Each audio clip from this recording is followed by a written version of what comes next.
All right, fine. I'll be a gracious host. How you doing? Little Mermaid is the scariest Disney movie by far, though. Why the hell is Ace Blade in your Kickstarter? Some comics. I'm getting controversial today. We're gonna get controversial today with. My proudest moment is this interview and being able to talk to you two.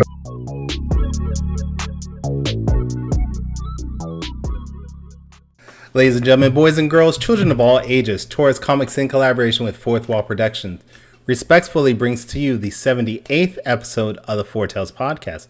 I'm your host, Kyron Silva, and as you can tell, I'm all by myself today. Unfortunately, today is not going to be a live episode, but don't leave yet.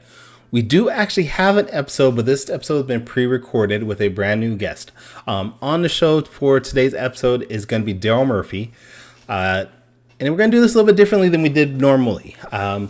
Right now, Danny and I weren't able to connect because we have scheduling issues. Danny is in North Carolina doing Heroes Con for the weekend. And I have some things for the family for Father's Day that I'm doing. So we weren't able to do this live. So Danny said, hey, Darryl's here at the event. Why don't I just interview him while we're at the event? And that's what we did. Danny took about 15-20 minutes, sat down with Darryl Murphy, an amazing artist who's worked with some pretty big name people, and just found out about his origins. So take some time, watch the interview, and enjoy it.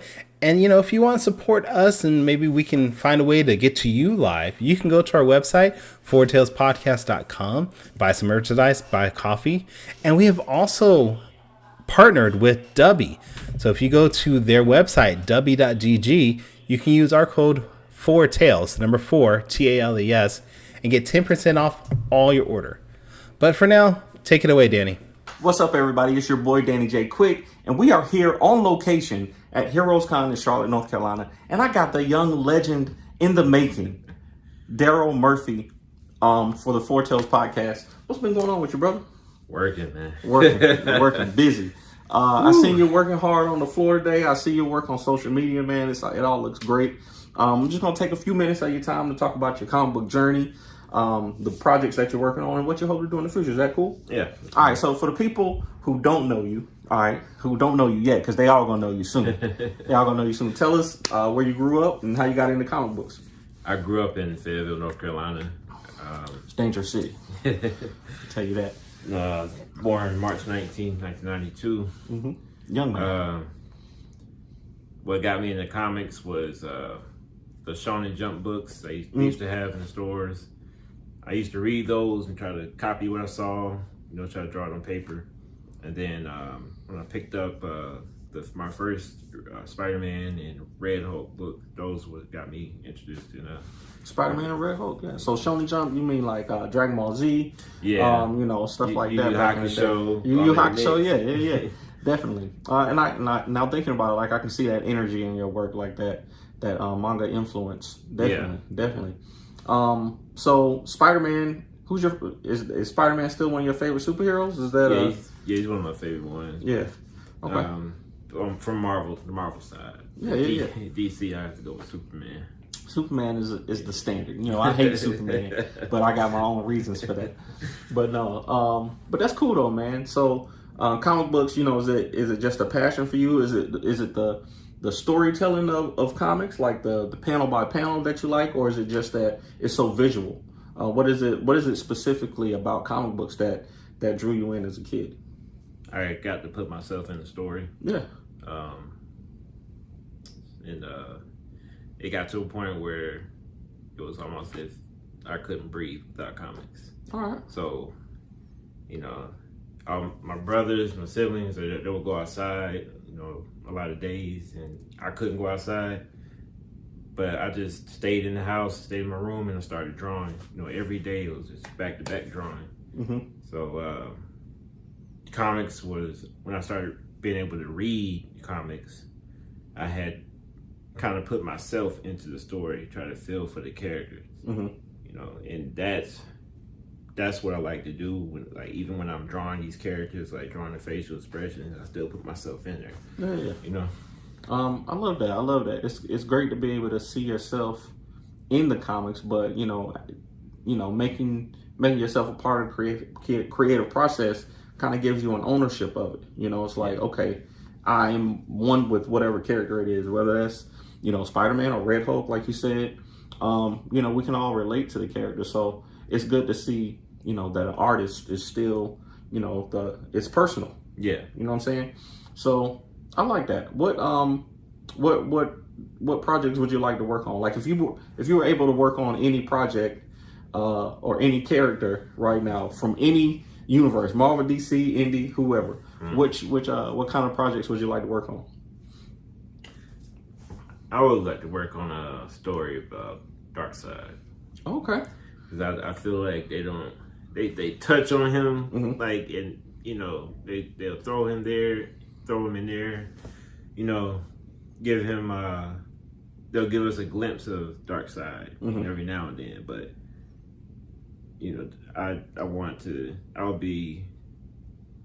I'll be happy to work on like an origin story of Darkseid, and even make more stories with Darkseid, just to give people a really good look on his world, his view on things, because a lot of not trying to sound like a bad guy, but a lot of people they look at villains and they look like Thanos, the Mad Titan. They call him the Mad Titan, but was he wrong? I feel like he was wrong, but if you don't, then that's on you. No, I think DC definitely has a few villains like Darkseid that they and your boy, not what's his name, the one who killed Superman. I can't think of it right now. No. The Darkseid, and then it was whatever his name was. Doomsday. Doomsday, yeah. Doomsday. They bring them in whenever they just need somebody to wreck stuff. When they need somebody ominous to be there, but they don't really flesh them out as much. You're right. So I think comics are in a place too right now where people want to see the villains, like the new Superman run. Superman with Lex Luthor. Lex Luthor has been fleshed out, of course, but you kind of get to see the brilliant side of him. You see the motivations behind what they're doing. So absolutely, I think Darkseid.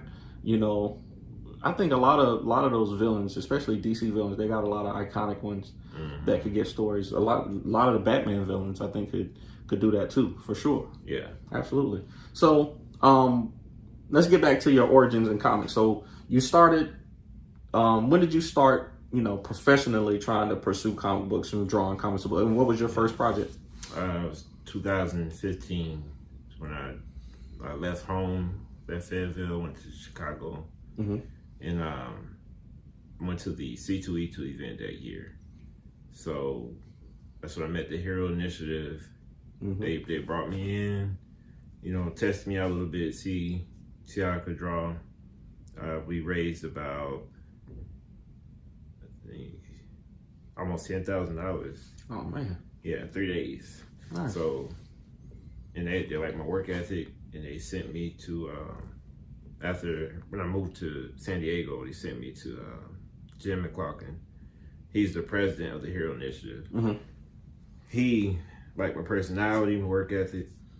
After the first San Diego Comic Con, we went to the San Diego Art Gallery when the Ninja Turtles Out of the Shadows movie was coming out. So we had an event there for that movie, and that's when I met Kevin Eastman. Oh yeah. So that's dope. Yeah. So it was Kevin Eastman, the creator of Ninja Turtles. If y'all, if you sorry. watch our show, you probably know that. But I just want to throw it out there for y'all. Yeah. Carlos Deondas, he was in there. He did some Marvel work, DC. They were very welcoming. Set me down with them, and we started drawing Ninja Turtles. Man. So the piece that I drew, it got bought because it got auctioned that night. Got bought right there at the table. When I got to the next Comic-Con San Diego, that's when I learned that it was going to be in the book.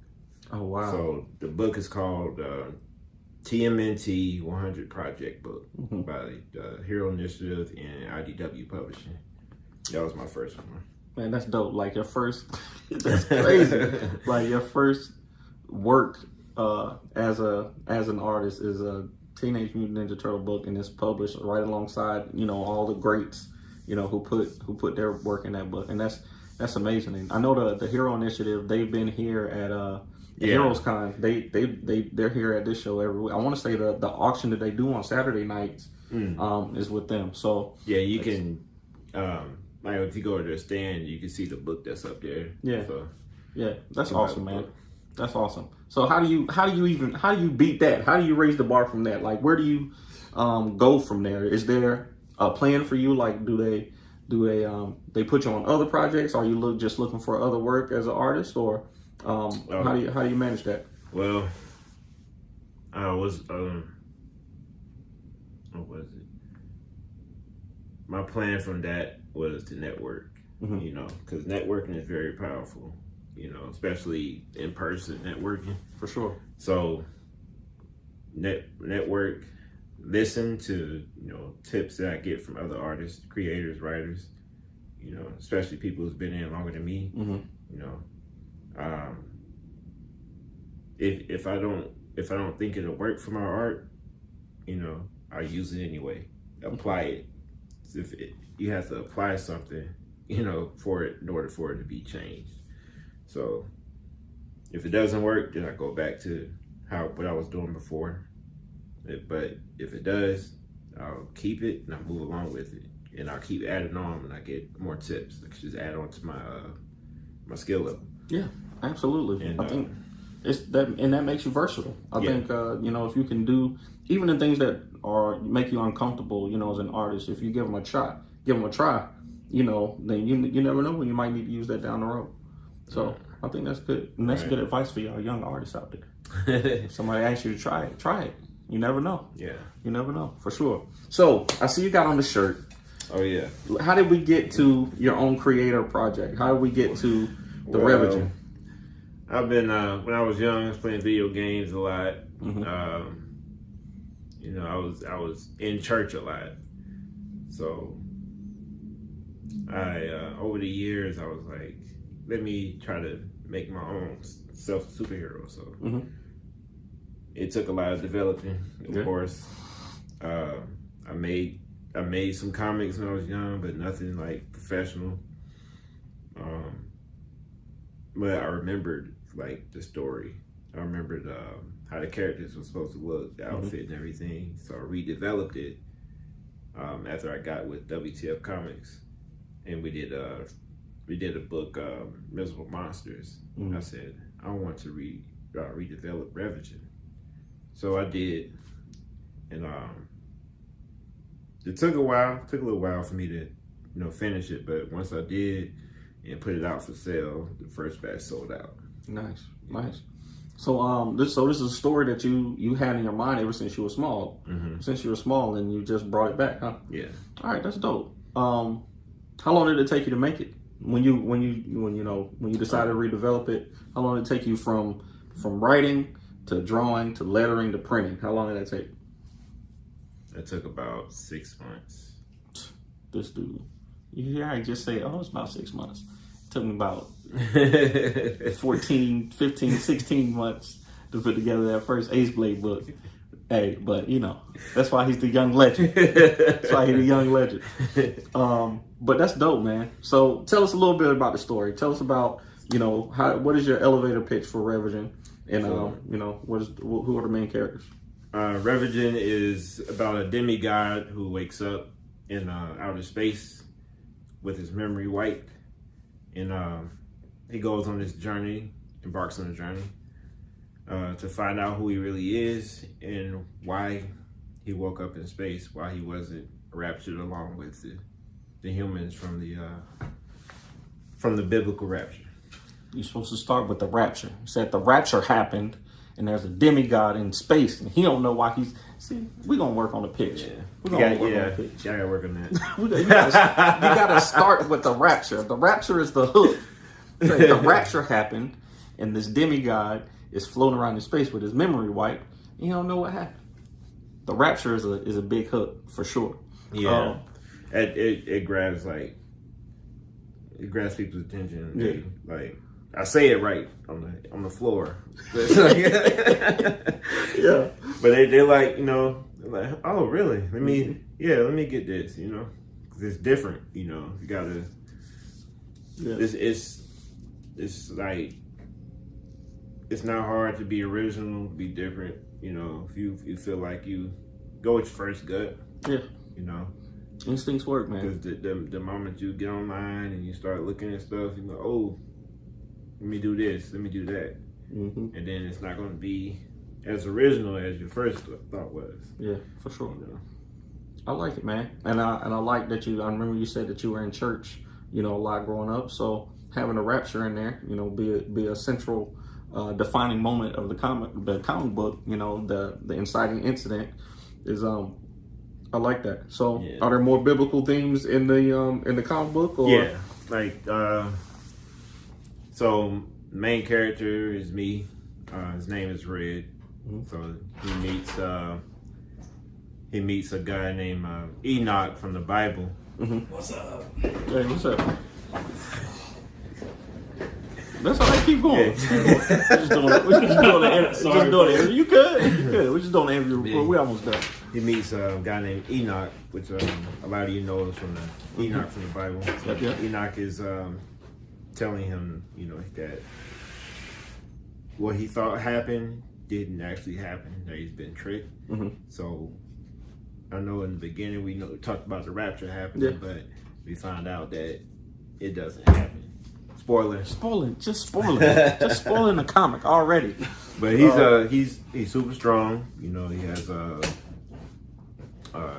create black holes, mm-hmm. and can fly. So his powers comes from this golden plate, which is mm-hmm. this symbol right here. But it's actually a plate that's melted onto his sternum. Okay. That grants him the power. And darkness is the darkness from the beginning of the Bible before there was light. Yep. So I just turned that darkness into a villain. Darkness wants this from red in order to obtain all power and control the universe. That's Revichin. Yeah. I don't want to interrupt you guys, man, but I'm Jan. You're all right. Danny, nice to meet you. Nice to meet you. I've known Eric for years. So he's going to let me crash in here and play my little part. That's how you gotta do. That's how you gotta do on comic book weekend. If you're doing a comic book convention, hey, find some other people who are getting a room and team up. You guys from Fayetteville too? Gotta split it. Yeah, he's from Fayetteville. Okay, I'm from Charlotte. From Durham. So, but anyway, that's gonna be it for us. Make sure you check out Revichin. Make sure you check out Darryl Murphy. Hey, we putting all this in the interview. Hey, we putting all this interview, bro. Beep on the first one. I didn't even see that. I'm sorry. Okay. We put it all in there. Anyways, we appreciate y'all. We'll catch you next time. Any last words? Where can people find you and where can people buy the comic book? Well, as of right now, you can pre-order. Just send me an email. If you're not at Comic Cons in person, send me an email to murphy21.daryl@gmail.com or at daryltheartist1@gmail.com. Okay. Appreciate you, brother. Thank you. No problem. Back to you, Kyron. Man, I'm so sorry, man. Danny, amazing job. I knew you do. I knew you could do that, brother. I knew you could. Darryl Murphy, thank you for being on the show. I wish I could have been a part of this, but apparently Danny said that I wasn't good enough to do it with you somehow via the stream, but it's okay. My feelings are not hurt. It's all right. I just hope some point in the future we can have a proper show where I can be a part of this. We can throw in some quick takes. Danny was supposed to do some quick takes, but I don't know what happened there. But anyways, I hope you guys enjoyed this episode. This was a fun time. I enjoyed it. And it was good to just be able to sleep in for once. Anyway, but I digress. Join us next week where we're going to have, fingers crossed, you know how this happens when we try to get big guests on the show. But we're going to have Marvel, DC, just all-around legend, Ron Mars on the show. We're going to talk about his history of comic books, what's going on with him in the future, and maybe we'll just throw, our portfolios at him somehow. I don't know. We're going to figure it out, though. But, again, we've partnered with Dubby to go to their website, dubby.gg, get 10% off your order using the code 4tails. I'm going to say that as much as I can because it's a new partnership with us, and I'm trying to get used to that. So I apologize for spamming. That's not me, but it's a new partnership. I'm trying to work that out. So until next time, though, sayonara, goodbye, and please take care of yourselves. Music provided by my brother, Quix Made It. Find him online in YouTube, Instagram, and SoundCloud. I want to know what it is Quick is trying to say.